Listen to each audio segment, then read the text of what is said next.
కృతజ్ఞతాస్తుతులు చెల్లించుకుంటున్నాము. ఎందుకంటే దేవుని కృప లేకపోతే, దేవుని యొక్క ఆదరణ, సమాధానం, ఆయన యొక్క కాపుదల అనేది మనకు లేకపోతే మనము ఈ దినాన్ని చూడలేము. ఎందుకంటే ఈ దినాన్ని చూడలేక ఎంతోమంది ఈ యొక్క లోకాన్ని విడిచి వెళ్తున్నటువంటి సమయము. మరి ఈ దినాలు చెడ్డవి. ఈ దినాలలో మరి దేవుణ్ణి మనం ఎంతగా ఆనుకుంటామో, ఎంతగా ఆరాధిస్తామో అంతగా దేవుడు మనకు మేలు చేస్తాడు. కాబట్టి ఇప్పటి వరకు కూడా దేవుణ్ణి స్తుతించి, మహింపరిచి, ఘనపరిచి ఆయన ఆరాధించాము. అన్నీ కూడా దేవుడు ఆలకించాడు. దేవుడు మనతో మాట్లాడుతున్నప్పుడు మనం అందరం కూడా చెవియొగ్గి ఆలకించే వారముగా ఉండాలా. అందరము కూడా వినటానికి వేగిరపడే వారముగా, మాట్లాడేదానికి నిదానించే వారముగా, కోపించేదానికి నిదానించే వారముగా మనం ఉండాలా. ఈ వాక్యము మనకు ఎంతో మేలుకరంగా ఉంది కాబట్టి వాక్యాన్ని అందరము కూడా వినటము, ఆ వాక్య ప్రకారంగా జీవించటము చాలా అవసరము. గత 3 వారాలుగా మనతో దేవుడు మరి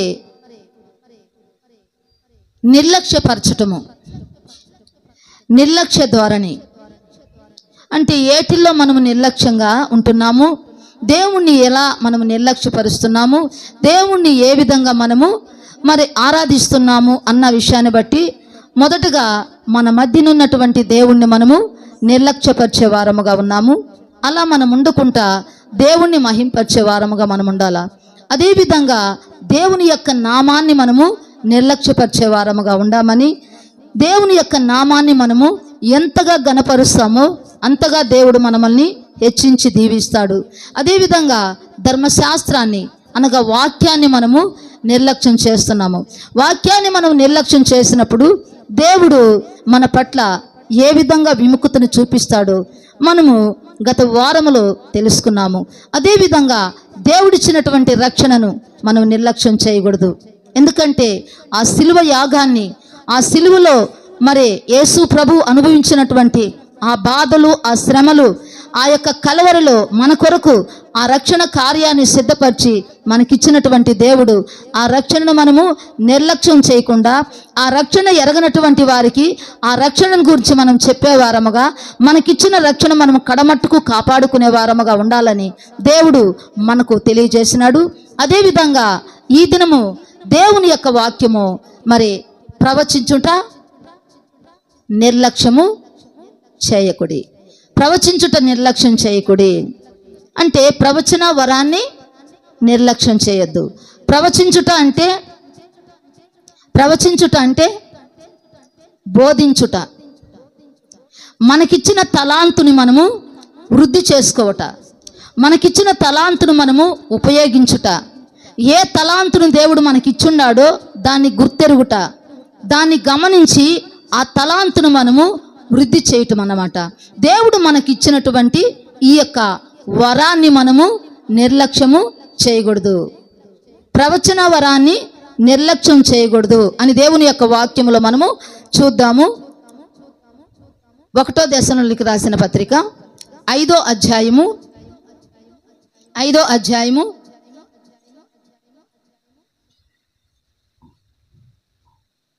19వ వచనం.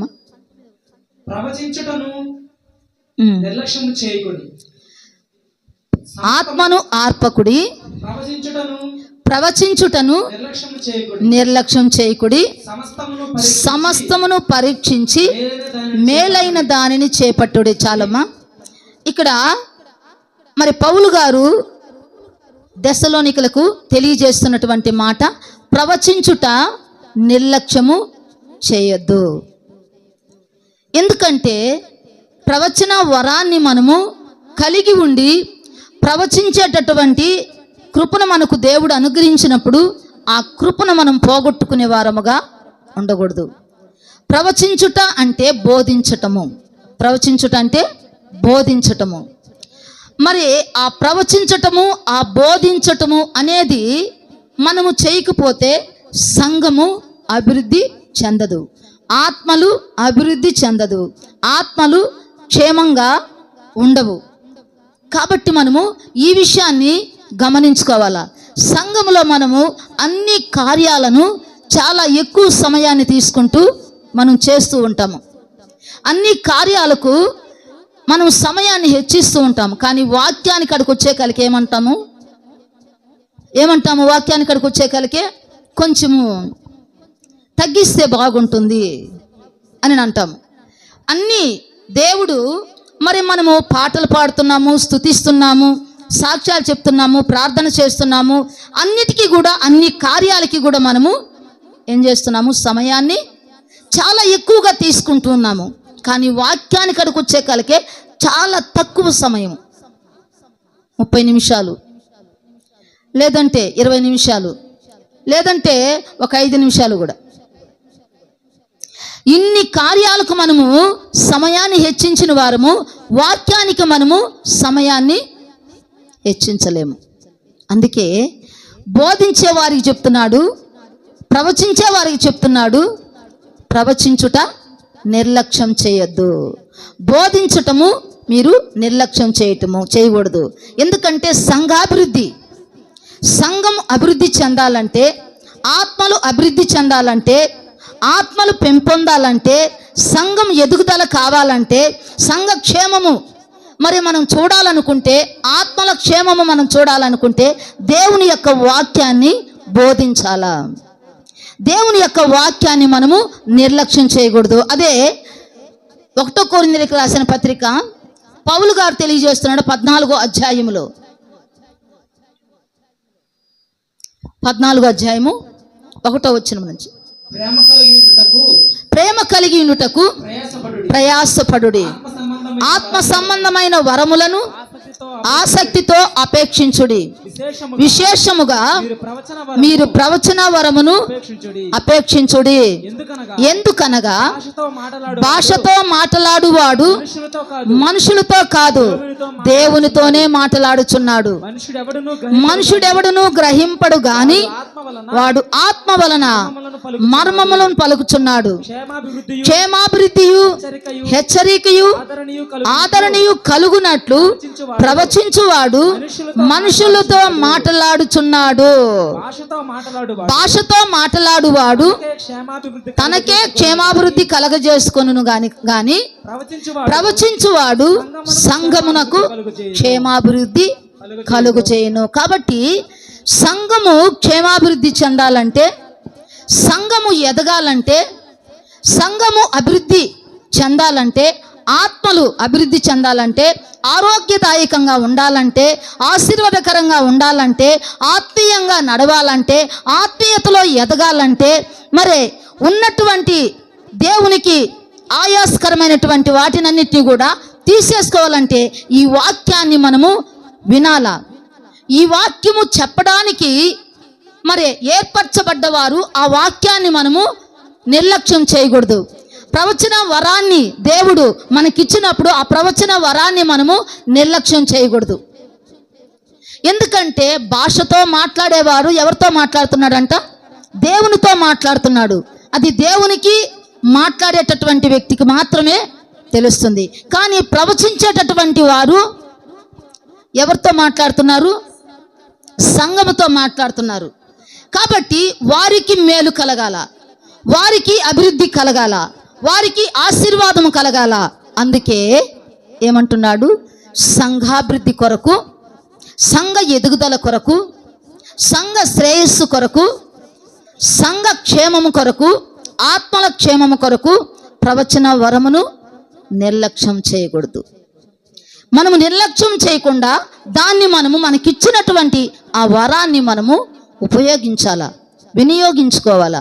అందుకే తిమోతితో కూడా అదే 19వ వచనం చూడమ్మా, అదే అధ్యాయములో, అయినను సంఘములో భాషతో 10,000 మాటలు పలుకుట కంటే ఇతరులకు బోధ కలుగునట్లు నా మనస్సుతో 5 మాటలు చెప్పుట మేలు అంటున్నాడు. ఎందుకంటే ఇన్ని మనము చేసినా, ఈ పాటలు పాడినా, ఈ భాషలు మాట్లాడినా, ఇన్ని మనము చేసినా కూడా సరే సంఘ క్షేమం అనేది మనకు చాలా అవసరం అన్నమాట. సంఘ అభివృద్ధి అనేది, ఆత్మల క్షేమం అనేది, ఆత్మల అభివృద్ధి అనేది మనకు చాలా అవసరం అన్నమాట. కాబట్టి ప్రవచించుట ఎప్పుడు కూడా మనము నిర్లక్ష్యం చేయకూడదు. ఎందుకంటే 10,000 భాషలు నేను ప్రభువుతో మాట్లాడుకుంటే అది నాకే క్షేమం కలిగిస్తుంది. కానీ సంఘానికి 5 మాటలు, యుక్తమైన మాటలు, ఆరోగ్యదాయకమైన మాటలు, బోధ కలిగించేటటువంటి మాటలు, భక్తి కలిగించేటటువంటి మాటలు, విశ్వాసము కలిగించేటటువంటి మాటలు, పరిశుద్ధత కలిగించేటటువంటి మాటలు, పరలోక రాజ్యానికి మార్గాన్ని సిద్ధపరిచేటటువంటి మాటలు, ఒక 5 మాటలు మాట్లాడినా కూడా చాలు అంటున్నారు. కాబట్టి మనము ప్రవచన వరాన్ని ఎప్పుడు కూడా నిర్లక్ష్యం చేసుకోవద్దు. ఇచ్చిన వరాన్ని మనము ఎప్పుడు కూడా కాళ్ళదన్నుకోకూడదు. ఇచ్చిన వరాన్ని మనము అభివృద్ధి పరచుకోవాలా. సంఘక్షేమం కొరకు, నీ క్షేమం కొరకు కాదమ్మా. దేవుడిచ్చింది సంఘక్షేమం కొరకే. నీకు వాగ్దాటి ఇచ్చిన, నీకు పాటలు పాడేటటువంటి సామర్థ్యత ఇచ్చిన, నువ్వు మరి ప్రార్థన చేసేటటువంటి సామర్థ్యత ఇచ్చిన, ప్రవచించేటటువంటి సామర్థ్యత ఇచ్చిన, దేని కొరకు ఇస్తున్నాడంటే సంఘ ఎదుగుదల కొరకే, సంఘ క్షేమము కొరకే, సంఘ ఆశీర్వాదము కొరకే, ఆత్మల క్షేమము కొరకే. దాన్ని గమనించుకోవాలా, అది మనము తెలియజేయాలా. అది మనకు చెప్పినటువంటి ప్రతి మాట సంఘానికి మనము తెలియజేయాలా. మనతో మాట్లాడినటువంటి ప్రతి మాట సంఘానికి శ్రేయస్కరంగా మనము ఉపయోగించాల. అది దేవుడు మరి పౌలు గారి ద్వారా మాట్లాడుతున్నటువంటి మాట. అందుకే తిమోతితో కూడా చెప్తున్నాడు. ఏమని చెప్తున్నాడు? 1వ అధ్యాయము తిమోతితో, 1 తిమోతి అమ్మ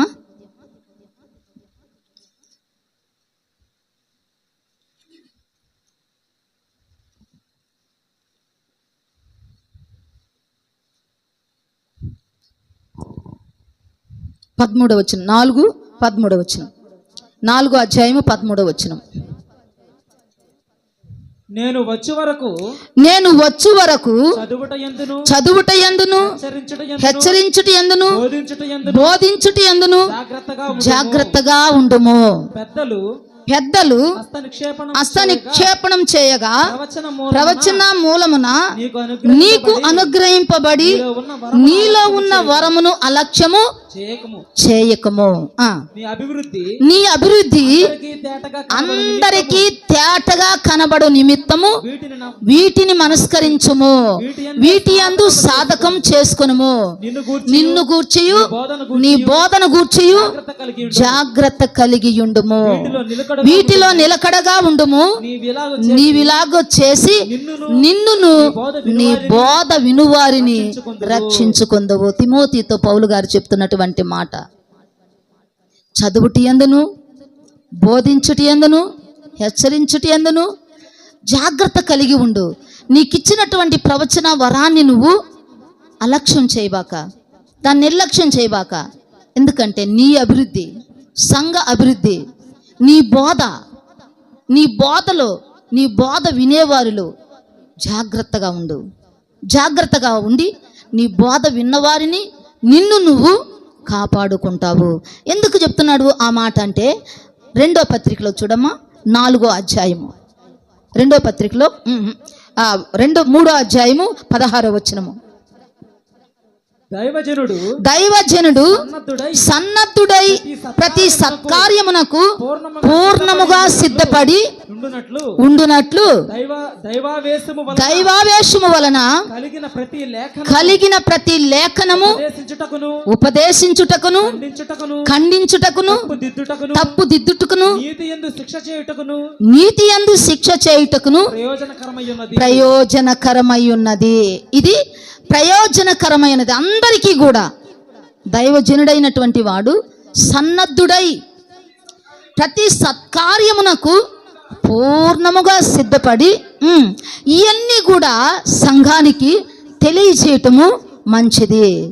ఇది ప్రయోజనకరమైనది. ఎందుకు ప్రయోజనకరమైనది అంటే 4వ అధ్యాయములో మనం చూస్తే 2వ వచనం చూడమ్మా. వాక్యమును ప్రకటించుము సమయమందును అసమయమందును ప్రయాసపడుము సంపూర్ణమైన దీర్ఘశాంతముతో ఉపదేశించుచు ఖండించుము గద్దించుము బుద్ధి చెప్పుము ఎందుకనగా జనులు హితబోధను సహింపక దురద చెవులు గలవారై తమ స్వకీయ దురాశలకు అనుకూలమైన బోధకులను తమ కొరకు పోగు చేసుకొని సత్యమునకు చెవినియక కల్పనా కథల వైపునకు తిరుగు కాలము వచ్చును చాలమ్మా వచ్చును కాబట్టి నువ్వు జాగ్రత్త కలిగి ఉండు. నీకిచ్చినటువంటి సత్యాన్ని నువ్వు కాపాడు. నీకిచ్చినటువంటి ఆ ప్రవచన వరాన్ని నువ్వు కాపాడుకో. నీ సంఘమును నువ్వు కాపాడుకో. నీ సంఘ బిడ్డలను కాపాడుకో. ఎందుకంటే అలాంటి కాలం రాబోతున్నదంట. కల్పనా కథల వైపు తిరిగేటటువంటి కాలము, ముచ్చటలకు తిరిగేటటువంటి కాలము, లేనిపోయినటువంటి ఇచ్చకపు మాటలకు తిరిగేటటువంటి కాలము, కల్పనా కథలు అంటే లేనిపోని వాటిని చెప్పి సత్యానికి చోటివ్వకుండా సత్యము నుంచి మళ్ళించేటటువంటి మాటలు, సత్యానికి విధేయత లేకుండా సత్యానికి దూరం అయ్యేటటువంటి మాటలు, అన్నీ చెప్పేది మంచి మాటలే, అందరూ చెప్పేది మంచి మాటలే. కానీ దేవుడు చెప్పినటువంటి మాట విన్నవారు మాత్రమే దానికి అర్హులు. ప్రభువా అనువాడు పరలోక రాజ్యములో చేరడు గాని నా తండ్రి చిత్త ప్రకారంగా ఎవరైతే చేస్తూ ఉంటారో వారు మాత్రమే పరలోక రాజ్యములో చేరతారంట. తండ్రి చిత్తం ఏంటి? తండ్రి యొక్క ఆలోచన ఏమిటి? తండ్రి యొక్క ప్రణాళిక ఏమిటి? దాన్ని గ్రహించి సత్యమును కాపాడుము, సత్యమునకు సాక్షిగా ఉండుము. వీటన్నిటిని కూడా నీ సంఘములో బోధించుము. వీటన్నిటిని కూడా నీ సంఘానికి తెలియజేయము. అదే తీతుతో కూడా చెప్తున్నాడు ఒక మాట. తీతుతో కూడా ఏమంటున్నాడంటే 3వ అధ్యాయము 8వ వచనం చూడమ్మా. ఈ మాట నమ్మదగినది గనుక దేవుని యందు విశ్వాసం ఉంచువారు సత్క్రియలను శ్రద్ధగా చేటియందు మనసుంచునట్లు నీవి సంగతులను గూర్చి దృఢముగా చెప్పుచుండవలెనని కోరుచున్నాను. ఇవి మంచివి, మనుషులకు ప్రయోజనకరమనై ఉన్నవి గాని అవివేక తర్కములను వంశావళులను కలహములను ధర్మశాస్త్రమును గూర్చిన వివాదములను నిష్ప్రయోజనమును వ్యర్థమై ఉన్నవి గనుక వాటికి దూరంగా ఉండము. ఇట్లాంటి వాటికంతటికి కూడా నువ్వు దూరంగా ఉండము. వ్యర్థమైన వాటికి దూరంగా ఉండము. కలహమునకు దూరంగా ఉండము. వీటిని నువ్వు మనస్కరించుకొని వీటి పట్ల నువ్వు జాగ్రత్తగా ఉండము. వీటిని చేయకుండా ఉండటానికి సంఘానికి నువ్వు ఈ సంగతులన్నింటినీ కూడా బోధించుము. తర్వాత ఇంకొక మాట అంటున్నాడు 10వ వచనం చూడమ్మా. మతభేదములు కలిగించి మనుషునికి 1-2 మారులు బుద్ధి చెప్పిన తర్వాత వానిని విసర్జించుము. వాటితో తర్కములు చాలమ్మా, వానితో తర్కములు పెట్టుకోవద్దు. మతభేదాలను పుట్టించే వారితో మనము ఎక్కువగా మాట్లాడకూడదు, తర్కించకూడదు. 1-2 మాటలతోనే మనము వారితో ముగించాలి. ఎందుకంటే చెప్పుమా, ఇటు చూడు. ప్రతివాడు అట్టివాడు మార్గము తప్పి తనకు తానే శిక్ష విధించుకుని వాడై పాపం చేయుచున్నాడని నీవెరుగుదువు. ఎందుకంటే వాక్యము నీకు తెలుసు, వాక్యములో ఉన్న సత్యము నీకు తెలుసు, యేసు ప్రభు అంటే నీకు తెలుసు, యేసు ప్రభు లోకానికి ఎందుకు వచ్చాడన్న సంగతి నీకు తెలుసు, ఆయన ఎందుకు ఆ కలవరిలో ప్రాణం పెట్టాడని నీకు తెలుసు. నువ్వు ఎరిగి ఉండావు. కానీ మత భేదాలను పుట్టిస్తూ, ఇది ఒక మతముగా చిత్రీకరిస్తూ, ఇది ఒక మతముగా వక్రీకరించి మాట్లాడుతూ, ఇది మతము అని లేనిపోని మాటలతో ఈ యొక్క క్రైస్తవ్యాన్ని ఎంతో కించపరిచి మాట్లాడుతున్నటువంటి మత నాయకులు, మత బోధకులకి మనం ఎంత దూరంగా ఉంటే అంత మంచిది. ఎందుకంటే వాళ్ళు ఏమంటున్నాడు, వాళ్ళు మార్గము తప్పి తనకు తానే శిక్ష విధించుకుని వాడై పాపం చేయుచున్నాడని నువ్వు ఎరుగుతువు. కాబట్టి అట్టివారికి మనము దూరంగా ఉండాలా. అట్టివారితో మనం తర్కించకూడదు, అట్టివారితో మనం వాదించకూడదు. ఇది మతము కాదు, ఇది మార్గము, ఒక మంచి మార్గము. చెడు వ్యసనాలకి బానిసలైనటువంటి వారిని ఒక మంచి మార్గములో నడిపించేటటువంటి వాక్యము ఇది. ఆ మంచి మార్గాన్ని చూపించినటువంటి యేసయ్య, యేసయ్య మార్గానికి వచ్చి యేసయ్య మాటలు విని యేసయ్య యొక్క ధర్మశాస్త్రాన్ని గైకొని వారి జీవితాలను బాగు చేసుకొని ఆశీర్వాదకరంగా బ్రతుకుతున్నటువంటి వారు ఎంతో మంది ఉన్నారు. దాన్ని ఎరగకుండా, దాన్ని కించపరిచి, దానిని ఎంతో అసహ్యంగా మాట్లాడేటటువంటి వారితో మనం మాట్లాడి మన దేవుని నామాన్ని మనము కించపరిచే వారంగా ఉండకూడదు, దూషణ పాలు చేసే వారముగా ఉండకూడదు. అది ఘనమైన నామము, పరిశుద్ధమైన నామము, పవిత్రమైన నామము. ఆ నామములోనే పరలోక రాజ్యానికి మనము వెళ్ళబోతున్నాము. కాబట్టి అది ఘనంగా ఉండాలా, అది ఘనహీనంగా ఉండకూడదు. అది ఘనమైనటువంటి నామం, పరిశుద్ధమైనటువంటి నామం. అందుకే పందుల ముందు నా ముత్యములను వెదజల్లవద్దు. పందుల ముందు నా ముత్యములను వెదజల్లితే అవి ఏం చేస్తాయంట? కాళ్ళతో త్రొక్కి వేస్తాయి, చేతులతో రక్కుతాయి. కాబట్టి మీరు జాగ్రత్తగా ఉండండి, జాగ్రత్తగా. అందుకే తిమోతితో చెప్తున్నాడు, తీతుతో చెప్తున్నాడు, సంఘాలను ఏ రీతిగా మీరు భద్రపరచుకోవాలా. ఎందుకంటే దురద చెవులు కలిగి కల్పనా కథల వైపు తిరిగేటటువంటి కాలము వస్తుంది. కాబట్టి దానికి మనము దూరం అవ్వాలా, ఈ సత్యానికి మనము లోబడాలా, ఈ వాక్యాన్ని మనము చేతబట్టుకోవాలా, మనకు కలిగిన దాన్ని మనము గట్టిగా పట్టుకోవాలా. ఎటువంటి పరిస్థితి వచ్చినా కూడా సరే మనము ఈ వాక్యాన్ని విడిచిపెట్టే వారముగా ఉండకూడదు, ఈ వాక్యాన్ని మనము తప్పిపోయే వారముగా ఉండకూడదు, ఈ మార్గాన్ని విడిచి మనము తొట్టెళ్ళే వారముగా ఉండకూడదు. ఈ పునాది గట్టిగా ఉండాలా, ఈ పునాది పటిష్టంగా ఉండాలా. ఈ సత్యము మన యొక్క ఈ సర్వ శరీరములో అది మిళితమైపోయి ఉండాలా.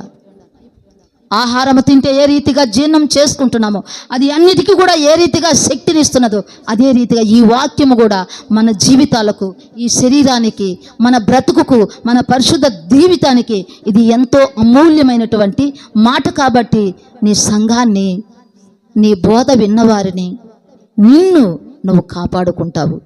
వీటిని ఎప్పుడు కూడా నువ్వు హెచ్చరిస్తూ, వీటిని గురించి మాట్లాడుతూ ఉండు, వీటిని గురించి బోధిస్తూ ఉండు. నీకు ఇచ్చినటువంటి ప్రవచన వరాన్ని నువ్వు అలక్ష్యం చేయొద్దు, నిర్లక్ష్యం చేయొద్దు. నువ్వు చెప్పాలా, చెప్పి వారిని సరి చేయాల. అందుకే ఇర్మియా భక్తుడు ఒక మాట అంటున్నాడు. ఇర్మియా గ్రంథం 7వ అధ్యాయంలో ఒక మాట అంటున్నాడు. 7వ అధ్యాయము 2వ వచనం చూడమ్మా. నీవు యెహోవా మందిర ద్వారమున నిలవబడి ఈ మాట అచ్చటనే ప్రకటింపుము. యెహోవాకు నమస్కారం చేయుటకై ఈ ద్వారములలో పడి ప్రవేశించు యూదావారులారా, యెహోవా మాట వినుడి. సైన్యములకు అధిపతియు ఇశ్రాయేలు యొక్క దేవుడునగు యెహోవా ఇలాగూ సెలవిచ్చుచున్నాడు, నేను ఈ స్థలమును మిమ్మును నివసింపజేయునట్లు మీ మార్గములను, మీ క్రియలను దిద్దుకొనండి. ఇక్కడ చాలమ్మా, ఇక్కడ మనము దిద్దుకునేటటువంటి స్థలం ఇది. ఈ స్థలములో మనం ఏం చేయాలంట? ఇక్కడ చెప్పబడేటటువంటి మాటలు విని మనములో మనం సరిచేసుకునేటటువంటి స్థలం, మనములో మనము దిద్దుకునేటటువంటి స్థలం. ఇక్కడ మనము ఈ యొక్క మాటలన్నిటిని కూడా వినాలా, ఆ మాటల ప్రకారంగా మనం జీవించాలా. సంఘానికి శ్రేయస్కరంగా ఉండాలా, సంఘానికి క్షేమకరంగా ఉండాలా, సంఘానికి ఆశీర్వాదకరంగా ఉండాలా. నీ బోధ విన్నవారు కాపాడుకో.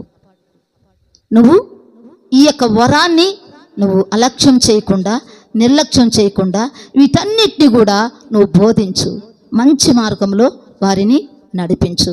ప్రవచన వరమును మనము ఎప్పుడూ కూడా నిర్లక్ష్యం చేయకూడదు. ప్రవచన వరం అంటే ముందు కాలముల్లో ప్రవచన వరము అంటే వరాలు, పరిశుద్ధాత్మ మాట్లాడేవాళ్ళు, తర్వాత ప్రవచించేవారు. దేవుడు మరి కొన్ని విషయాలను బట్టి మనకు తెలియజేసేవాడు. ఇప్పుడు ఆ ప్రవచన వరాన్ని ఎవరు కూడా దాన్ని ఉపయోగించుకోవటం లేదు. దాన్ని ఇచ్చినటువంటి వరాన్ని జార విడుచుకునేసి, దాన్ని పోగొట్టుకునేసి ఈరోజు మరి ఎటువంటి ఆత్మీయ వరం లేకుండా బ్రతికేటటువంటి పరిస్థితిలో ఉన్నాము. అందుకే దేవుడిచ్చిన వరాన్ని మనం ఎప్పుడు కూడా, ఏ వరాన్నైనా కావచ్చమ్మా, ఏ వరాన్నైనా, నీకు పాట పాడే వరం ఇచ్చున్నా, నీకు ప్రార్థన చేసే వరం ఇచ్చున్నా, నీకు వాక్యం చదివే వరం ఇచ్చున్నా, నీకు ప్రవచించే వరం ఇచ్చున్నా, నువ్వు సంఘక్షేమము కొరకు ఏదైనా కూడా చేయటానికి మనము ముందంజలో ఉండాలి. చెప్పేవారిని చూసి వ్యసన పడొద్దు. చెప్పేవారిని చూసి మనం వ్యసన పడకూడదు. వాళ్ళేం చెప్పేది, వీళ్ళేం చెప్పేదని మనం అనకూడదు. ఎందుకంటే వారి వారి తలాంతు అది, వారి వారి వరం అది. వారికి ఇచ్చిన వరాన్ని వాళ్ళు ఇక్కడ ఉపయోగించుకుంటారు. హెచ్చరించేవారు ఉంటారు. హెచ్చరించే మాటలు మనకు చెప్పినప్పుడు మనము ఆ హెచ్చరికను తీసుకొని మన జీవితాలకు దాన్ని అన్వయించుకొని మన జీవితాలను బాగు చేసుకునే వారముగా ఉండాలే కానీ ఆ మాటలకు మనము నొచ్చుకునే వారముగా, బాధపడే వారముగా ఉండకూడదు. ఎవరు చెప్పినా కూడా సరే మన క్షేమం కొరకే చెప్తారు. ఈ మందిరంలో ఏది మాట్లాడినా కూడా, ఈ సంఘములో ఏది చెప్పినా కూడా మన క్షేమం కొరకే, మన భద్రత కొరకే, మన మేలు కొరకే. కాబట్టి ఏ మాటని కూడా మనము తృణీకరించొద్దు, త్రోసిపుచ్చొద్దు. ఏ దేవుడిచ్చిన ఏ వరాన్ని కూడా మనము నిర్లక్ష్యం చేయకూడదు. ఏ వరాన్ని కూడా మనము నిర్లక్ష్యము చేయకూడదు. తర్వాత ఇంకొక విషయం ఏంటంటే మందిరాన్నంట నిర్లక్ష్యం చేస్తున్నారంట. దేన్ని? ప్రవచించుట నిర్లక్ష్యము. తర్వాత మందిరాన్ని నిర్లక్ష్యం చేస్తున్నాం. ఎలా? నెహెమ్యాలో చూద్దామమ్మా, 13వ అధ్యాయము. నెహెమ్యాలో 13వ అధ్యాయము 11వ వచనం.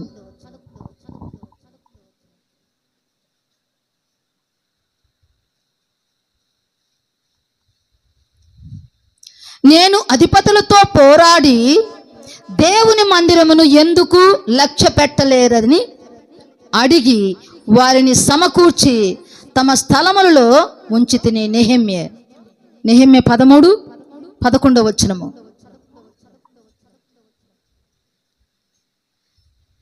నేను అధిపతులతో పోరాడి దేవుని మందిరమును ఎందుకు లక్ష్య పెట్టలేదని అడిగి వారిని సమకూర్చి తమ స్థలములలో ఉంచితిని. అంటే నెహెమ్యా మందిరానికి రానటువంటి వారిని బట్టి వారితో చాలా కఠినంగా చెప్తున్నటువంటి మాట, నేను అధిపతులతో, ఏంది అధిపతులు అంటే పెద్దవాళ్ళతో, అక్కడ గనులతో, పెద్దవారితో పోరాడాడంట. ఈ దినాన్ని, ఈ యొక్క మందిరాన్ని బట్టి నెహెమ్యా గారు వాళ్ళతో ఎదురాడి పోరాడి, నేను అధిపతులతో పోరాడి దేవుని మందిరమును ఎందుకు లక్ష్య పెట్టలేదని అడిగి వారిని సమకూర్చి తమ స్థలములలో ఉంచితిని. ఈ స్థలాన్ని మీకు నేను నివసించే స్థలముగా చేశానన్నాడు కదా ఇర్మియా భక్తుడితో అన్నాడు. ఇర్మియా 7వ అధ్యాయం మనం చదువుకున్నాం. ఈ స్థలములో మిమ్మల్ని నేను నివసింపజేస్తాను అన్నాడు. అదేవిధంగా నెహెమ్యా గారు ఈ యొక్క మందిరాన్ని నిర్లక్ష్యం చేస్తున్నటువంటి వారితో చెప్తున్నటువంటి మాట, ఈ మందిరాన్ని చాలా అలక్ష్యం చేసే వారితో చెప్తున్నటువంటి మాట, వాళ్ళ అధికారులతో మాట్లాడాడంట. వాళ్ళతో పోరాడి ఆ స్థలంకి వాళ్ళందరినీ కూడా సిద్ధపరిచాడంట. మందిరాన్ని మనము నిర్లక్ష్యపరిచే వారముగా ఉండకూడదు. మందిరాన్ని మనము అలక్ష్యం చేసే వారముగా ఉండకూడదు. దేవుని యొక్క మందిరాన్ని మనము ప్రేమించే వారముగా ఉండాలా. దేవుని యొక్క మందిరము కొరకు మనం ప్రార్థించే వారముగా ఉండాలా. మందిరము యొక్క క్షేమము కొరకు మనము ప్రార్థించే వారముగా ఉండాలా. మందిరము ఆ మందిరములో ఉన్నవారు మనుషులే, మందిరం అంటే గోడలు కాదు. ఆ మందిరం అంటే ఎవరున్నారంటే అక్కడ మనుషులు నివసించేటటువంటి స్థలం అన్నమాట. అందుకే దావీదు అంటున్నాడు 69వ కీర్తనలో ఒక మాట అంటున్నాడమ్మా. 69వ కీర్తన 9వ వచనం చూడమ్మా. 69:9 వచనం. నీ ఇంటిని గూర్చిన ఆసక్తి నన్ను భక్షించి ఉన్నది, నిన్ను నిందించిన వారి నిందలు నా మీద పడి ఉన్నవి. చాలమ్మా. ఇక్కడ నీ ఇంటిని గూర్చినటువంటి ఆసక్తి నన్ను భక్షించుచున్నది అంటే మందిరం పట్ల ఉన్నటువంటి బాధ్యత. ఆ మందిరము ఎలా ఉన్నది, ఆ మందిరము ఏ రీతిగా ఉన్నది అని ఆయన తలంచుకున్నప్పుడు అంట ఆయన మనసంతా కూడా వేదన చెందిందంట. నీ ఇంటిని కూర్చున్నటువంటి ఆసక్తి నన్ను భక్షిస్తున్నదని దావీదు ముందుగానే యేసు క్రీస్తుని గురించి ఈ మాటను ప్రవచించినట్లుగా మనం చూస్తున్నాము. ఎందుకంటే యేసు ప్రభులు వారు కూడా ఈ మాట అన్నాడు కదా, నీ ఇంటిని గురించినటువంటి ఆసక్తి నన్ను భక్షిస్తున్నది. ఎందుకంటే ఆ మందిరము, ఆ యెరూషలేము దేవాలయము దొంగల గుహగా మారింది. అక్కడ వ్యాపారం జరుగుతున్నది. అక్కడ దేవుని యొక్క నామాన్ని మహింపరిచేటటువంటి స్థలం. కుంటివారు, గుడ్డివారు, మూగవారు, చెవిటివారు, మరి ఊచకాలు చేతులు గలవారు, దిక్కులేని దీనులు, మరి దరిద్రులు, పేదవారు, విధవరాళ్ళు, తల్లిదండ్రులు లేని బిడ్డలు, మరి అనేకులు వచ్చి ఆ స్థలంలో ఆదరణ పొందాల్సినటువంటి ఆ మందిరాన్ని మీరు దొంగల గుహగా చేసి దాన్ని వ్యాపారపు టిల్లుగా మార్చి ఉన్నారని ఈ మాటను అక్కడ ప్రస్తావిస్తున్నాడు ప్రభువైనటువంటి యేసయ్య. నీ ఇంటిని కూర్చున్నటువంటి ఆసక్తి నన్ను భక్షిస్తున్నది. శిష్యులు జ్ఞాపకం చేసుకుంటున్నారు ఆ మాటని. అక్కడ వచ్చి ప్రభువు గారు మాట్లాడుతున్నప్పుడు మరి శిష్యులందరూ కూడా ఈ వాక్యాన్ని జ్ఞాపకం చేసుకుంటూ ఉన్నారు. ఆ ఇంటిని గురించి మన ఆరాటం ఎలా ఉన్నది, మనలో ఎటువంటి బాధ్యత ఉన్నది, ఈ మందిరం పట్ల మనకి ఎలాంటి బాధ్యత ఉన్నది, ఈ మందిరాన్ని మనం నిర్లక్ష్యం చేస్తున్నామా? నా మందిరం పాడై ఉండంగా మీరు సరంబ వేసిన ఇళ్లలో ఉండుట ఇది సమయమా? నా మందిరం పాడై ఉండంగా మీరు సరంబి వేసిన ఇళ్లలో ఉండి సంతోషంగా ఉండటము ఇది సమయమా అని అగ్గయ్య ద్వారా మాట్లాడుతున్నాడు. కాబట్టి మనము దేవుని మందిరాన్ని ఏ రీతిగా నిర్లక్ష్యం చేస్తున్నాము? దేవుని మందిరం అనగా ఇదే అధ్యాయములో 35వ వచనం చూడమ్మా. దాంట్లోనే దేవుడు సియోనును రక్షించును, ఆయన యూదా పట్టణములను కట్టించును, జనులు అక్కడ నివసించెదరు, అది వారి వశమగును, ఆయన సేవకుల సంతానము దానిని స్వతంత్రించుకొనును, ఆయన నామమును ప్రేమించువారు అందులో నివసిస్తారు. ఎవరంట? ఆయన ప్రేమించేవారు, ఆయన మందిరాన్ని ప్రేమించేవారు అందులో నివసిస్తారంట. యెరూషలేమా, యెరూషలేమా, నిన్ను ప్రేమించేవారు వర్ధిల్లుదురు. నీ ప్రాకారములలో నెమ్మది ఉన్నది, నీ నగరులలో క్షేమమున్నది. మరి అలాంటి మందిరాన్ని మనము నిర్లక్ష్యం చేయొచ్చా? ఇక్కడ మనల్ని సంతోషంగా ఆయన సన్నిధిలో నివసింపజేసేటటువంటి స్థలము, మనకు ఆరాధన స్థలం ఇది. మనము దేవుణ్ణి ఆరాధించుకునేటటువంటి పరిశుద్ధమైన దేవాలయం ఇది. దీన్ని మనం నిర్లక్ష్యం చేస్తే ఎలాగూ తప్పించుకుంటాము? మన యొక్క నాశనాన్ని మనం కొని తెచ్చుకున్నట్టే. దేవుని మందిరాన్ని మనం నిర్లక్ష్యం చేస్తే, మన శరీరాన్ని మనం నిర్లక్ష్యం చేస్తే ఏమవుతుంది? ఒకవేళ ఏదైనా చిన్న అస్వస్థత మనలో ఏర్పడింది అనుకో, ఆ అస్వస్థతను మనం నిర్లక్ష్యం చేస్తే ఏమవుతుంది? భయంకరమైనటువంటి ఇంకా పెద్ద వ్యాధికి దారి తీస్తుంది అన్నమాట. ఆ చిన్న వ్యాధి, ఆ చిన్న క్రిమిని మనము ఫస్ట్లోనే చూపించుకుంటే అది అంత ప్రబలం అవ్వదు, మన యొక్క దేహాన్ని శిథిలం చేయదు, కబళించదు. మన శరీరాన్ని మనము ఏ రీతిగా కాపాడుకోవాలో, మన శరీరాన్ని మనం నిర్లక్ష్యం చేస్తే మనం ఎలాంటి ఆపదను తెచ్చుకుంటాము. దేవుని మందిరం అనగా ఏంటి? దేవుని మందిరం అనగా హస్తకృత్యమైనటువంటి ఆలయంలో నేను నివసించును అన్నాడు. కొరింథీయులతో చెప్తున్నాడు కదా, 3వ అధ్యాయము కొరింథీయులతో చెప్తున్నటువంటి మాట, 3వ అధ్యాయం 16వ వచనం చూడమ్మా. 1 కొరింథీ, మీరు దేవుని ఆలయమై ఉన్నారనియు దేవుని ఆత్మ మీలో నివసించుచున్నాడనియు మీరెరుగరా? ఎవడైనను దేవుని ఆలయమును పాడు చేసిన ఎడల దేవుడు వానిని పాడు చేయును. దేవుని ఆలయం పరిశుద్ధమై ఉన్నది, మీరు ఆ ఆలయమై ఉన్నారు. మీరు కూడా చాలమ్మా, మీరు కూడా దాని అక్కడ పుట్లైన్లో రెండో వచ్చిన మండజమ్మా, పుట్లైన్లో కింద, మీరును పరిశుద్ధులై ఉండండి. ఇది పరిశుద్ధమైనటువంటి ఆలయము, ఇది పరిశుద్ధమైనటువంటి దేవాలయము. ఎవరంట? హస్తకృత్యమైనటువంటి ఆలయాన్ని గురించి చెప్పాడా పౌలు గారు? ఇక్కడ ఏమని చెప్తున్నాడు? మీరు దేవుని ఆలయమై ఉన్నారనియు దేవుని ఆత్మ మీలో నివసించుచున్నాడనియు మీరెరుగరా? ఇప్పుడు ఈ ఆలయము పాడైపోతే దేవుడు ఇందులో నివసిస్తాడా? ఈ ఆలయం పాడు చేస్తే దేవుడు అందులో ఉంటాడా? ఉండడు. ఈ ఆలయము పరిశుద్ధముగా ఉండాలా.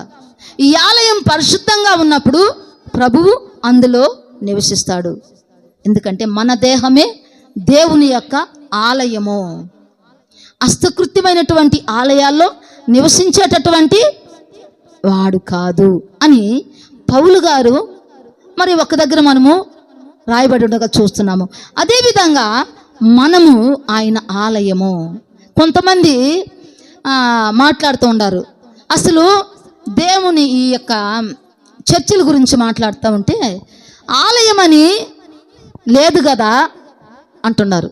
ఆలయమని ఇప్పుడు కావాలనే ఆలయాలని పెట్టుకుంటున్నారు. చర్చిలకు కూడా ఆలయం అని పెట్టుకుంటున్నారు. దేవుని యొక్క వాక్యములో లేకుండా ఎవరు కూడా పెట్టుకోరు. ఇది మనకు దేవుడిచ్చినటువంటి మాట. ఆలయము అంటే దేవుని యొక్క మందిరము. ఈ ఆలయం లేదు కదా, చర్చి కదా, గుడి కదా అంట. మరి ఇప్పుడెందుకు ఆలయాలు అని చెప్తున్నారు, ఆలయాలని బోర్డులు పెడుతున్నారు అని మాట్లాడుతున్నారు. ఈ వాక్యాన్ని వాళ్ళు చదివితే వాళ్ళు ఆ మాట అనరు, ప్రశ్నిస్తున్నారన్నమాట. కావాలని ఆలయాలుగా మీరు మార్చుకుంటున్నారు. ఈ దేవుని మందిరాలు అంటున్నారు, తర్వాత వచ్చేసి చర్చిలు అంటున్నారు, గుడులు అంటున్నారు. మరి ఇప్పుడు మీరు రీసెంట్గా ఆలయము అని అంటున్నారు. ఇది కావాలని చేస్తున్నారు కదా మీరు అని అంటే, కావాలని కాదు. వాక్యములో లేకుండా ఎవరూ చెప్పరు, బైబిల్లో లేనిది ఎవరూ చెప్పరు. బైబిల్లో ఏదైతే ఉన్నదో ఆ ఉన్నది ఉన్నట్టే బోధించమన్నాడు దేవుడు.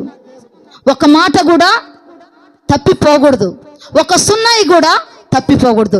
దీంట్లో లేనాటిని పలకకూడదు, దీంట్లో ఉన్న వాటిని తీసేయకూడదు. అలాంటి పరిస్థితికి ఎలాంటి సిచ్యువేషన్ మనం ఎదుర్కోబోతున్నామో మనకు ప్రకటనలో చెప్పాడు. దీంట్లో ఒకటి తీసేసినా దీంతో ఒకటి కలిపినా మనకు వచ్చేటటువంటి ఉపద్రవము. కాబట్టి ఇక్కడ ఉన్న మాటలే చెప్తారు, దాన్ని పాయింట్అవుట్ చేసి ఆలయాలు లేవు కదా, ఇప్పుడు మీరు వ్యతిరేకంగా ఆలయాలు అని మాట్లాడుతున్నారే అని మాట్లాడుతున్నారు. ఇక్కడ ఏం చెప్తున్నారు? మీరు దేవుని ఆలయము, మీరే దేవుని ఆలయము.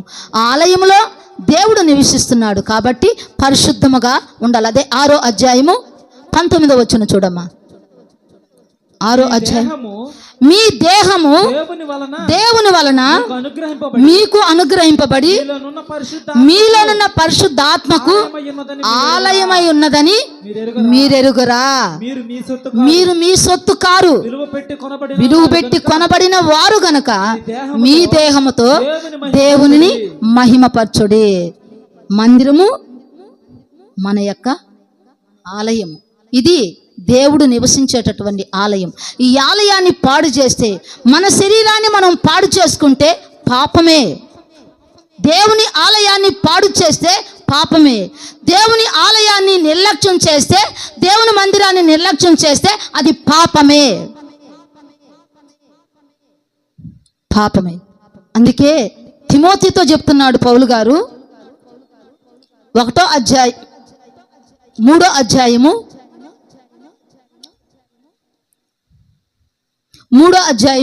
15వ వచనం చూడమ్మా.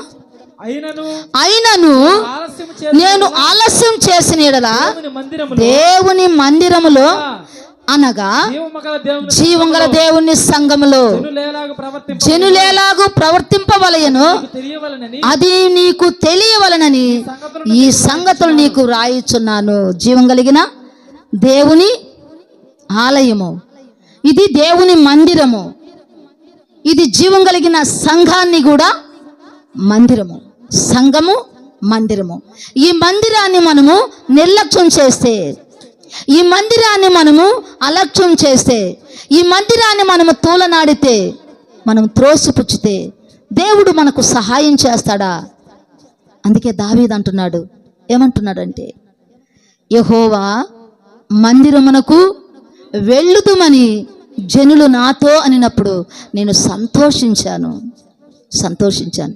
దేవుని మందిరానికి వెళ్ళటానికి జనులు చెప్పినప్పుడు అంతా సంతోషించారంట.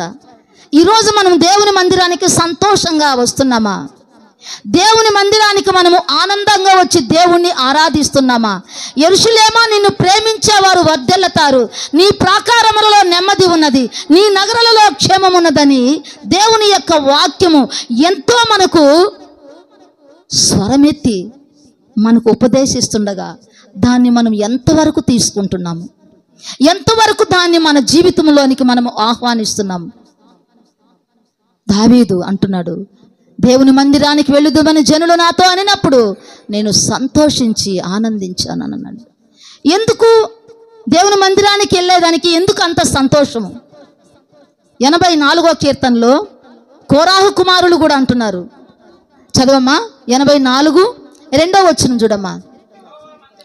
యెహోవా మందిర ఆవరణమును చూడవలనని నా ప్రాణము ఎంతో తృష్ణగొనుచున్నది, ఆశపడుచున్నది, అది సొమ్మసిల్లుచున్నది. జీవము గల దేవుని దర్శించుటకు నా హృదయమును నా శరీరమును ఆనందముతో కేకలు వేయుచున్నది అన్నది. అది కిందకు రామ్మా, 10వ వచనం చూడు. నీ ఆవరణములో ఒక దినము గడుపుట 1000 దినముల కంటే శ్రేష్టము.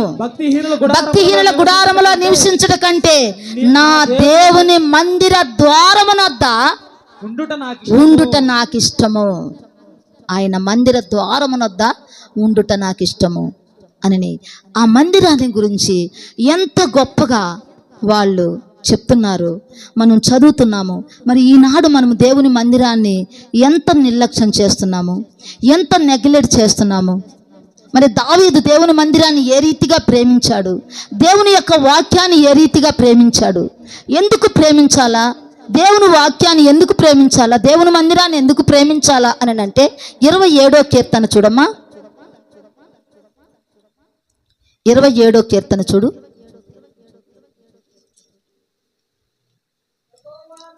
4వ వచనం చూడమ్మా. యెహోవా యొద్ద ఒక్క వరం అడిగి తిని దానిని నేను వెతుకుచున్నాను, యెహోవా ప్రసన్నతను చూచుటకును ఆయన ఆలయములో ధ్యానించుటకును నా జీవిత కాలమంతయు నేను యెహోవా మందిరములో నివసింపగోరుచున్నాను. అదే 26:8 వచనం చూడమ్మా. యెహోవా నీ నివాస మందిరమును, నీ తేజోమహము నిలుచు స్థలమును నేను ప్రేమించుచున్నాను అన్నాడు. అదేవిధంగా 36:8 వచనమమ్మా.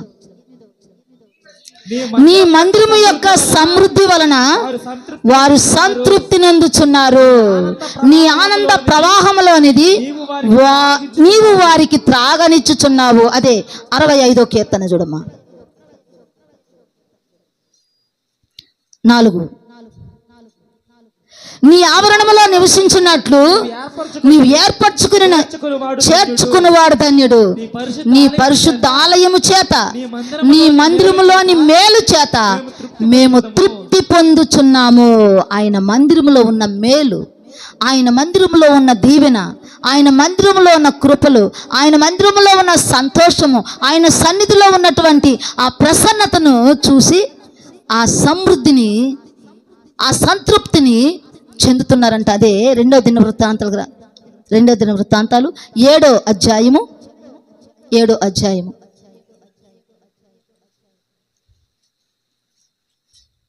16వ వచనమమ్మ. నా పేరు ఈ మందిరమునకు నిత్యము ఉండునట్లుగా నేను దాన్ని కోరుకొని పరిశుద్ధ పరిచితిని. నా దృష్టియు నా మనసుయు నిత్యము దాని మీద నుండును. ఎందుకు మందిరాన్ని ప్రేమించాలా? ఎందుకు మందిరానికి రావాలా? ఎందుకంటే ఆయన వాగ్దానం చేశాడు. ఎప్పుడు? సొలొమోను మందిరం కట్టించి ప్రార్థన చేసేటప్పుడు ఆయన చెప్పినటువంటి మాట, నా పేరు ఈ మందిరమునకు నిత్యము ఉండునట్లుగా నేను దాన్ని కోరుకొని పరిశుద్ధ పరిచితిని. నా దృష్టియు నా మనసును నిత్యము దాని మీద ఉండును. కాబట్టి ఇక్కడ చేయబడినటువంటి ప్రార్థనలు, ఇక్కడ చేయబడినటువంటి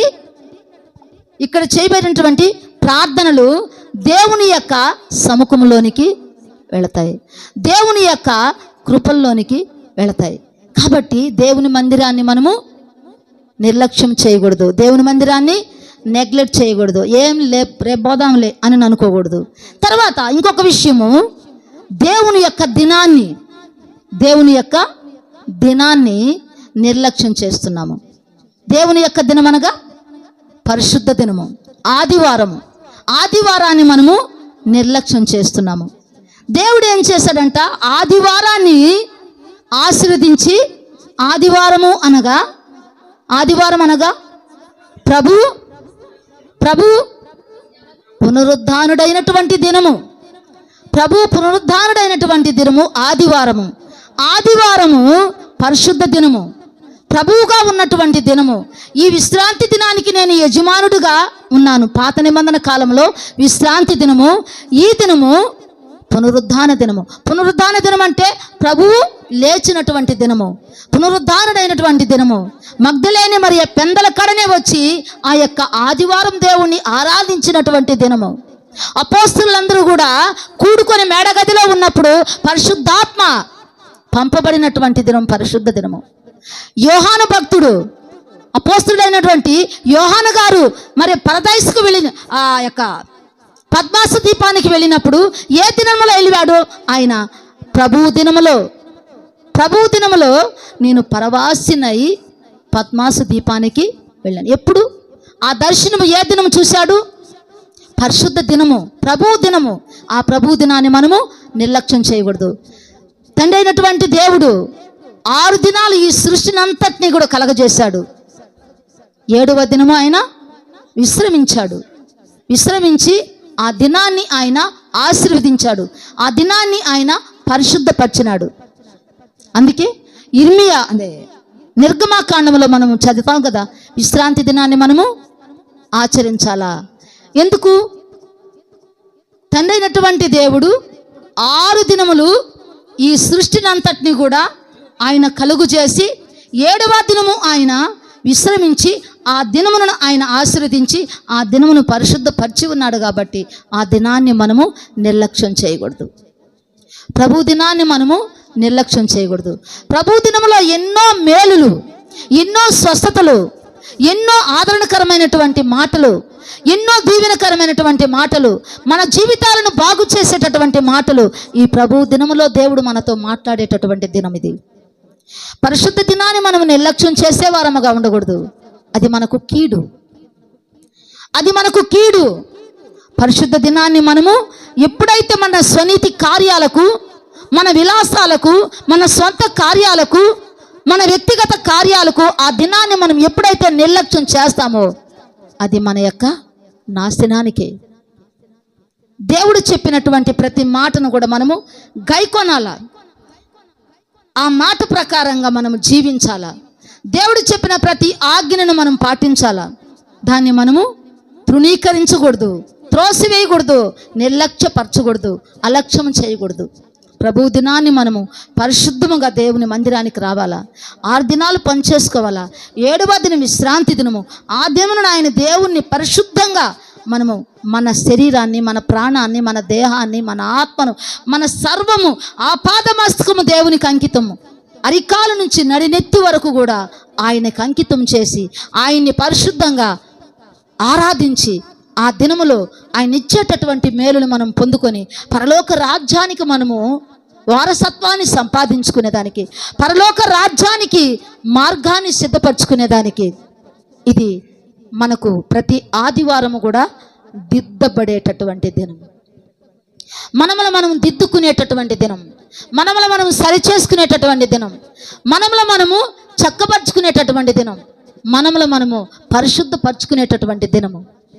ఈ 6 దినాలు మనం ఎన్ని పనుల్లో ఉంటామో, దేవుణ్ణి ఒకవేళ నిర్లక్ష్యం చేసి ఉంటామేమో, ప్రార్థన చేయకుండా ఉంటామేమో, వాక్యం చదువుకుంటా ఉంటామేమో, అటన్నిటినీ ఈ యొక్క పరిశుద్ధ దినానికి వచ్చి దేవుని పాదాల దగ్గర మరి దేవుడు చేసినటువంటి మేలులు, దేవుడు చేసినటువంటి ప్రతి ఈవిని బట్టి దేవుని యొక్క మందిరంలో మనము ప్రార్థన చేయాలా. మనము అర్పణగా అర్పించుకోవాలా. మనము ఆయన కానుక సమర్పించుకోవాలా. మనము ఆయనకి కానుకగా ఆయన్ని మనము ఆరాధించాలా. ఈ కానుక ఆయన తీసుకుంటాడో, స్వీకరిస్తాడో లేదో దేవుని దగ్గర వచ్చి మనం పరిశీలన చేసుకోవాలా. మనం పరీక్షించుకోవాలా. మనం సరి చేసుకోవాలా, చక్కబరుచుకోవాలా. ఈ కానుకను అంగీకరించి ప్రభువా, ఈ కానుకను అంగీకరించయ్యా, నన్ను అంగీకరించి ప్రభువా, నా అర్పణ అంగీకరించు నాయన, ఈ అర్పణ అంగీకరించు ప్రభువా అని దేవుని మందిరంలో మనము ప్రార్థన చేసేవారముగా ఉండాలా. ఈ పరిశుద్ధ దినాన్ని మనము నిర్లక్ష్యం చేసేవారముగా ఉండకూడదు. ఎవరు నిర్లక్ష్యం చేసినా ఎవరము కూడా తప్పించుకోము. దేవుడు ఆజ్ఞ 6 దినాలు ఆయన పనిచేశాడు, 7వ దినము ఆయన విశ్రమించాడు. ఆ దినమును ఆయన ఆశీర్వదించినాడు, ఆ దినమును పరిశుద్ధపరిచినాడు. కాబట్టి ఆ దినాన్ని మనం పరిశుద్ధంగా ఆచరించాలా. భయభక్తులతో ఆ దినాన్ని మనము గణపరచాలా, హెచ్చించాలా, ఆయన్ని మనము కొనియాడాలా. అందరూ కూడా ఈ దినం ఆదివారము వారు ఉండరమ్మా ఇంటికాడ. ఈ దినం ఆదివారము అతడు పనికి రాడమ్మా. ఈ దినం ఆదివారము ఆమె పనిలోకి రాదమ్మా. ఈ దినం ఆదివారము ఆమె ఆ పని చేయదమ్మా అని మనము ఎంత పనిలో ఉన్నా, ఎటువంటి హోదాలో ఉన్నా, ఎటువంటి వ్యాపారంలో ఉన్నా, ఎటువంటి ఉద్యోగంలో ఉన్నా, ఎటువంటి మరి మనము పనులు చేస్తున్న ఆ పనులన్నిటినీ కూడా ఆ దినము మనం అన్నిటికీ కూడా విశ్రాంతి చెప్పేసి దేవుని మందిరానికి వచ్చి మనము దేవుణ్ణి ఆరాధించుకునేటటువంటి ఆ గొప్ప ధన్యత, గొప్ప మేలు మనకి ఎంతో భాగ్యము, ఎంతో ధన్యత. ఆ దినము ఎన్నో మేలులు మనం పొందుకుంటాము. స్వస్థతలు, యేసు ప్రభు విశ్రాంతి దినములో ఎన్ని స్వస్థతలు, ఎన్ని మేలులు, ఎన్ని ఆశీర్వాదాలు ఆయన జరిగించున్నాడు. మనం బైబిల్ చదువుకుంటున్నాము. కాబట్టి ఈ దినాన్ని ఎవరము కూడా నిర్లక్ష్యం చేయకూడదు. ఈ దినాన్ని ఎవరు కూడా రాకుండా రక్షణ పొందుకున్న ప్రతి బిడ్డ, యేసు రక్తములో కడగబడ్డ ప్రతి బిడ్డ, యేసు నామములో పేరు పెట్టుకున్న ప్రతి బిడ్డ దేవుని మందిరంలోకి వచ్చి దేవుని ఘనంగా ఆరాధించాల. మనకిచ్చిన ఆయుష్కాలమును, మనకిచ్చిన ఆరోగ్యం, మనకిచ్చిన క్షేమాన్ని, మనకిచ్చి ఈవిని బట్టి, మనకిచ్చిన ఇల్లును బట్టి, మనకిచ్చిన సమస్తాన్ని బట్టి ఈ దినము దేవుని మందిరంలో మనము ఆయనకి సాక్షిగా ఉండాలి. అందరికీ కూడా మన సాక్ష్యాన్ని మనం కనపరుచుకోవాలా. మన వెలుగును అందరూ కూడా చూడాలా. మన సత్క్రియను అందరూ కూడా గమనించాలా. కాబట్టి ఏందిలే నామక వ్యవస్థంగా ఆ దేవుడు నమ్ముకోన్నాడు, అదంతేం లేదు, ఆదివారం పాకపోయినా ఏం చేయలే వాళ్ళ దేవుడు, ఆదివారం కూడా పనులకు వెళ్ళిపోతారు, అదేం కాదులే అని చెప్పేసి ఆ దినాన్ని మనము అన్యులు మనల్ని ఆ దినాన్ని కించపరిచే విధంగా మనము వాళ్ళ దగ్గర మనం ప్రవర్తన చేయకూడదు. ఆ దినాన్ని వాళ్ళు చెప్పుకోవాలా, అయ్యా ఈ దినం ఆదివారం వాళ్ళు రారయ్యా అని వాళ్ళ నోళ్ళు పలికేటట్టుగా మన యొక్క ప్రవర్తన, మన యొక్క ఆరాధన, మన యొక్క భక్తి, మన యొక్క విశ్వాసం, మన పరిశుద్ధత మనము కాపాడుకునే వారముగా, మన దేవుని యొక్క ఆయన చేసినటువంటి త్యాగాన్ని మనం అందరికీ తెలియజేసుకునే వారముగా ఉండాలా. అట్టి కృప దేవుడు మనందరికీ ఇవ్వాలని, రక్షణ పొందుకున్న ప్రతి బిడ్డ ఈ క్రమాలన్నిటినీ కూడా పాటించాలా. ఒక హాస్పిటల్కి వెళ్ళినప్పుడు, ఒక వ్యాధితో వెళ్ళినప్పుడు ఆ డాక్టర్ మనకు చెప్తాడు, కొన్ని మందులు ఇస్తాడు, వాటిని క్రమం ప్రకారంగా వాడమంటాడు. వాటిని వాడినామా మన యొక్క ఆరోగ్యం కుదుట పడుతుంది. అది వాడకపోతే మన ఆరోగ్యము క్షీణించిపోతుంది. అదేవిధంగా దేవుడు చెప్పిన ప్రతి మాట మనకు ఆరోగ్యదాయకము, మనకు మేలు కలిగించేటటువంటి, మనకు ప్రయోజనం కలిగించేటటువంటి మాటలు. ఆ మాటల్ని మనం వెనక త్రోసివేసి అనుకునే వారంగా ఉండకుండా మనకు చెప్పినటువంటి ఈ మాటలన్నిట్లో దేన్ని మనం నిర్లక్ష్యం చేస్తున్నాము? దేవుణ్ణి మనం నిర్లక్ష్యం చేస్తున్నామా? దేవుని దినాన్ని మనం నిర్లక్ష్యం చేస్తున్నామా? దేవుని నామాన్ని మనం నిర్లక్ష్యం చేస్తున్నాం? దేవుని వాక్యాన్ని మనం నిర్లక్ష్యం చేస్తున్నామా? మందిరాన్ని నిర్లక్ష్యం చేస్తున్నామా? ప్రవచించుట నిర్లక్ష్యం చేస్తున్నామా? రక్షణని నిర్లక్ష్యం చేస్తున్నామా? ప్రభు దినాన్ని మనం నిర్లక్ష్యం చేస్తున్నామా? అన్నిటినీ కూడా మనం ఒక్కసారి మననం చేసుకుంటూ, వాటన్నింటి ఒక్కసారి మనం రిపీట్ చేసుకుంటూ, చదువుకుంటూ మనం ఎక్కడున్నాము, ఏ స్థితిలో ఉన్నాము, ఏ కోణములో దేవుణ్ణి మనము ఆరాధిస్తున్నాము అన్నది మనం అందరం కూడా గ్రహించి వీటన్నిటిలో కూడా మనము దేవుణ్ణి గణపరిచే వారముగా, దేవుణ్ణి మహింపరిచే వారముగా, దేవుణ్ణి ఆరాధించే వారముగా, దేవుని యొక్క నామాన్ని ప్రకటించే వారముగా మనం అందరము ఉండాలని దేవుడు ఇష్టపడుతున్నాడు. అటువంటి కృప దేవుడు మనందరికీ ఇవ్వాలని మనం అందరం కూడా మోకరించి కళ్ళు మూసుకొని ప్రార్థన చేసుకుందామమ్మా. అందరం కూడా మోకరిస్తాం. స్తోత్ర నాయన, స్తోత్రమయ్యా, స్తోత్రమయ్యా, స్తోత్రమయ్యా, స్తోత్రమయ్యా, హల్లెలూయా, స్తోత్ర నాయన, స్తోత్ర నాయన, స్తోత్ర నాయన, పరిశుద్ధుడానికి వందనాలు, స్తోత్రాలు తండ్రి. కృపామయుడ, దయామయుడ నీకు స్తోత్రాలు నాయన. కరుణగల దేవానికి స్తోత్రాలు తండ్రి నాయన. ఇదిగో నా ప్రభా, ఇప్పటి వరకు నాయన మాకు తోడుగా ఉండి నా ప్రభా ఈ ఆరాధన అంతట్లో కూడా నాయన మాకు సహాయం చేసిన ప్రభా, మమ్మల్ని దీవించిన ఆయన, ఆశీర్వదించిన ఆయన, నీ కృపను మాకు అనుగ్రహించండి ప్రభా. కూడి వచ్చిన బిడ్డలందరినీ నాయన మీరు దీవించిన ఆయన, ఆశీర్వదించిన ఆయన, నీ మాటలు నా తండ్రి ప్రతి బిడ్డకి ప్రయోజనకరంగా మార్చండి అయ్యా, ప్రతి కుటుంబానికి ప్రయోజనకరంగా మార్చండి అయ్యా. అవి ఫలించాలయ్యా తండ్రి దేవా. అయ్యా, దారి పక్కబడ్డ విత్తనం కాకూడదు నాయన, ముళ్ళ చెట్లలో పడిన విత్తనం కాకూడదు నాయన, గచ్చ నేలలో పడిన విత్తనం కాకూడదు నాయన, మంచి నేలలో పడిన విత్తనముగా నాయన 30 60 100 ఫలించాలి ప్రభా. నా యందు మీరును, మీ యందు నా మాటలు నిలిచి ఉంటే మీకు ఏది ఇష్టమో అడుగుడి, అది మాకు ఇవ్వబడినా నా తండ్రి నాయన. అయ్యా నీకు స్తోత్రం, స్తోత్రం, స్తోత్రం, స్తోత్రం నా తండ్రి దేవా. నీకు స్తోత్ర నాయన, స్తోత్ర నాయన. నీ వాక్యానికి చోటిచ్చే వారముగా నాయన, నీ మాటలకు చోటిచ్చే వారముగా నా తండ్రి మేమందరము ఉండటానికి సహాయమును దయచేయమని నా తండ్రి. ఇదిగో నా తండ్రి నీ బిడ్డలను తండ్రి వాక్యమైన ప్రతి బిడ్డను కూడా నీ చేతులకు అప్పచెప్పుకుంటూ మీరు దీవించి ఆశీర్వదించిన ఆయన, కనికరించి కాపాడమని అడుగుతున్నాను తండ్రి. అదేవిధంగా నా ప్రభా అయ్యా ఇదిగో నాయన సోమవారం నా తండ్రి 30వ తేదీ నా ప్రభా అయ్యా నైట్ నా ప్రభా నాయన ఆల్ నైట్ ప్రేయర్ నా తండ్రి బిడ్డలందరినీ సిద్ధపరచు నాయన, ఆ ప్రార్థనకు అందరినీ సిద్ధపరచు నాయన. మా మేలుల కొరకు నా తండ్రి, మా దీవెనల కొరకు నాయన, మా కుటుంబ క్షేమం కొరకు నాయన, మా బిడ్డల క్షేమం కొరకు నాయన, అన్నిటికీ కూడా నాయన మాకు నా తండ్రి మీరు మేలునిచ్చి కృపనిచ్చేటటువంటి నాయన ఏ ప్రార్థన కూడా నాయన మేము నాయన నిర్లక్ష్యం చేయకుండా నా తండ్రి ఆ ప్రార్థనలో నాయన నీ నామాన్ని మహింపరిచే కృప దయచేయమని నా తండ్రి. సోమవారం రాత్రి నా ప్రభా అందరూ కూడా నీ మందిరానికి రావడానికి కూడా నీ కృపను అనుగ్రహించి సహాయమును దయచేయమని బిడ్డలందరినీ కూడా నీ చేతులకు అప్పచెప్పుకుంటూ మీకే స్తుతి స్తోత్రాలు చెల్లించుకుంటూ ప్రభువైనటువంటి యేసుక్రీస్తు నామములో వేడుకొని ప్రార్థిస్తున్నాము తండ్రి, ఆమేన్. నా ప్రాణమా యెహోవాను సన్నిధించుము, నా అంతరంగమును సమస్తమైన పరిశుద్ధ నామమును సన్నిధించుము. నా ప్రాణమా యెహోవాను సన్నిధించుము, ఆయన చేసిన ఉపకారంలో దేనిని మరొకము. ఆమేన్.